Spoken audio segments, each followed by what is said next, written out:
Tô passando aqui para deixar gravado aí para os meus alunos do nono ano. A última semana de correção, né? Semana 4 do PET. A gente vai estar corrigindo aí a semana 4 do PET. Essa semana trouxe aí a divisão do mundo, né? Em Oriente e Ocidente. Uma divisão, né? A questão de regionalização, né? Regionalização, só dando uma lembrada aí para os meus alunos, é quando você tem aquela possibilidade de fragmentar o mundo, né? Você pega o mundo, fragmenta ele, parte ele, né? Para poder classificar. Então é uma classificação, é uma maneira de classificação, né? A gente tem diversas maneiras de classificação. Você vai ler lá, você vai ver que regionalização a gente tem várias: norte e sul, primeiro e segundo, terceiro mundo. A gente tem várias maneiras de classificar aí o nosso planeta, né? E essa daqui é mais uma das formas, né, que você teve aí, você deve ter lido, né? Já deve ter respondido aí os exercícios. E agora eu vou estar respondendo aí com vocês. Espero que esteja todo mundo bem, né? Esse negócio de aula via internet, online, é uma coisa muito nova para todo mundo. Você, aluno, está passando aí um pouco de dificuldade para estar fazendo, pode estar achando que é uma matéria em cima da outra, é muita coisa, mas você vai sair vitorioso. Eu quero que todo mundo tenha calma, né? Nesse momento agora não é um momento de ficar xingando ou achando ruim de qualquer coisa, mas é uma novidade. E se é novidade para você, também é novidade para nós, professores, né? Todos os professores aí, eu tenho certeza que tá fazendo aí ou tentando fazer o seu melhor, porque é uma novidade para todo mundo, né? Para vocês, para a escola, né? E ninguém no começo desse ano esperava que isso tudo fosse acontecer, mas vamos pegar firme aí, vamos fazer o que tem que ser feito, né? Toda matéria tem que estar no caderno, semana 1, 2, 3 e 4. Quando voltar a aula, eu vou estar dando vista em toda a matéria. Então, se tiver o PET volume 2, tem que estar o PET volume 2 todo no caderno. Se tiver o PET agora, enquanto durar, tem que estar com toda a matéria no caderno. Não é para deixar de fazer nada, ninguém pode ficar sem fazer nada, todo mundo tem que fazer. Eu sei que é difícil, que é muita novidade, mas vamos pegar firme aí, que a gente vai sair vitorioso lá na frente. Então, aqui na semana, no exercício, tá aí a partir da página 78, mandou você observar primeiro aqui um mapa, aí depois falou: circule no mapa o continente europeu. Gente, o continente europeu tá logo aqui acima, aqui você vai ver aqui um deserto aqui, ó, que é o deserto Saara na África. Em cima aqui tudo aqui é a Europa, né, ó. Até um pedacinho aqui da Rússia aqui, você vai ver uma botinha aqui que é a Itália, né? Então você vai ver que isso aqui é a Europa, certo?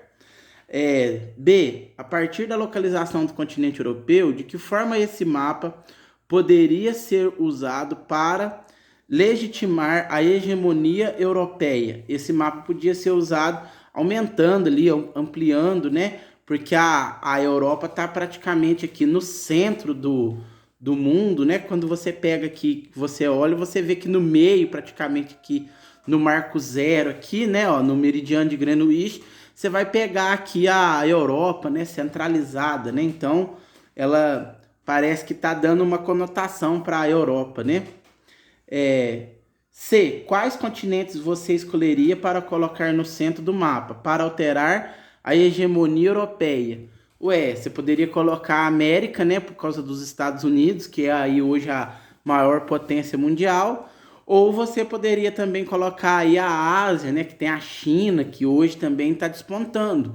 Então, assim, essa classificação que eu fiz aqui seria uma classificação em questão econômica, mas você também poderia fazer uma classificação, por exemplo, levando em conta florestas. Aí você teria que colocar a floresta amazônica aqui no Brasil, dando uma ênfase aí à floresta brasileira. Então, quando se fala em hegemonia, a gente está falando assim daquilo que tem de melhor, né? O que dá destaque, dá poder. Então, assim, essa questão hegemônica aqui do mundo, eu hoje, economicamente, aí, como país mais poderoso, eu colocaria a América e os Estados Unidos. Mas você tá livre aí para colocar o que você quiser. 2.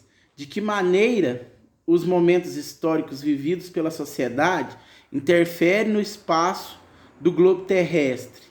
De que maneira o mundo já foi dividido. Então, o mundo já foi dividido entre metrópole e colônia, né? Quando as metrópoles europeias, lá na história, lá atrás, né, nas grandes navegações aí, o professor de história deve ter explicado para vocês. Então, assim, lá era dividido entre metrópole, que era aquele país que mandava, né, que mandava em tudo, e a colônia, que era mandado. No caso nosso aqui do Brasil, fomos colônias de exploração de Portugal, né? Depois a gente viu aquela divisão ali do mapa norte-sul, né? Em que no norte estavam os países ricos e no sul estavam os países pobres. A gente também viu a regionalização de primeiro, segundo e terceiro mundo, né?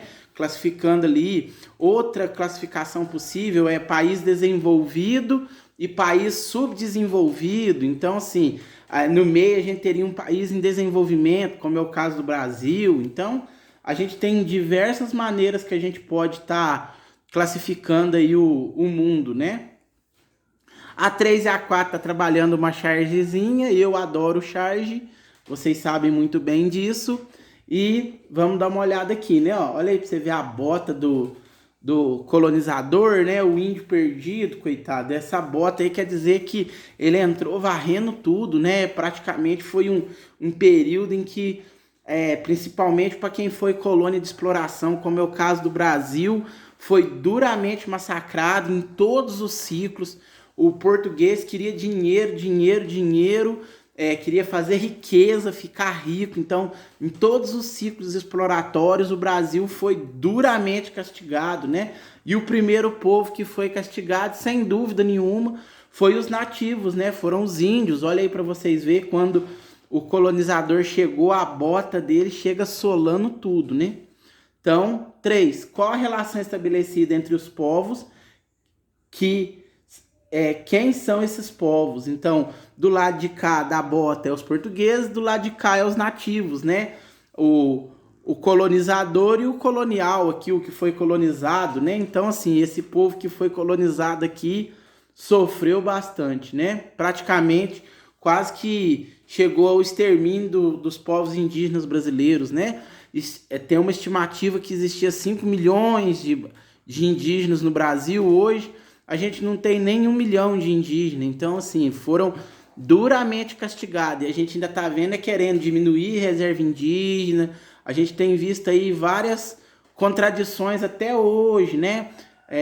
Bem depois que já passou o período de colonização, a gente ainda está vendo aí absurdo sendo feito com esse pessoal. Explique o contexto histórico, destacando na charge bem como as relações sociais estabelecidas.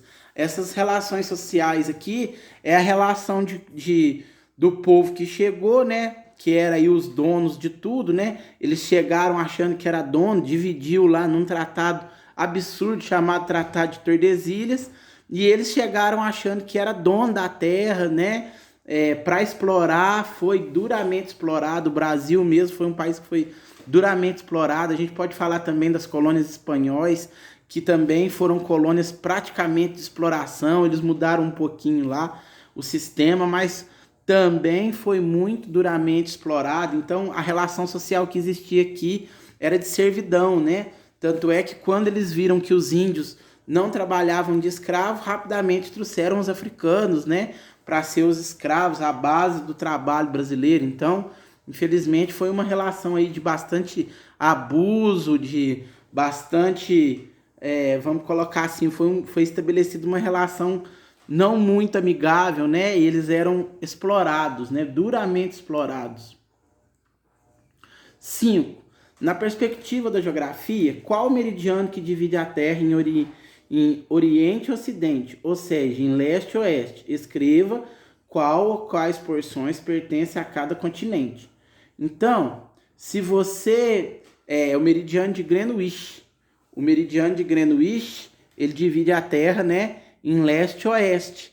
Ele passa exatamente lá em Londres, né?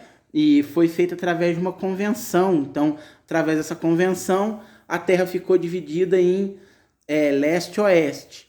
E a linha do Equador divide a Terra em norte e sul, né? Então, a linha do Equador, norte e sul. O meridiano de Greenwich, leste e oeste. Certinho? Você vai ver aí, por exemplo, que o Brasil tá nessa divisão aí de leste e oeste, norte e sul, né? Até teve uma coisa errada aí esse tempo atrás. Falaram, um ministro não sabia que o Brasil tava no sul, né? A gente tá no sul, né? A gente não tá no norte, né? Inverno no norte, ele confundiu lá a linha do Equador, né? Tem que tomar muito cuidado com essas linhas aí. Qualquer coisa você pode procurar no YouTube aí as linhas, né? Linhas imaginárias. Você vai achar muito videozinho aí que te explica fácil, fácil isso daí. Com isso a gente termina a nossa correção. Eu quero que esteja toda a matéria no caderno. Eu volto a falar, eu quero a semana 1, 2, 3 e 4 copiado no caderno. Deixa tudo aí prontinho, veja todos os vídeos, faça as correções, porque quando a gente voltar, eu vou estar dando vista em tudo. Eu vou dar vista em toda a matéria, eu vou olhar caderno por caderno de cada aluno aí na sala. E espero que vocês estejam todo mundo bem aí. Se tiver alguma dúvida, vocês podem me mandar a dúvida como a gente está fazendo aí, no particular, no privado. Vocês podem me mandar e eu espero que esteja todo mundo muito bem aí. Vamos manter aí a nossa quarentena, né? E quando tiver que voltar, eu dou os vistos para vocês. Até mais aí, um abraço do professor Lúcio.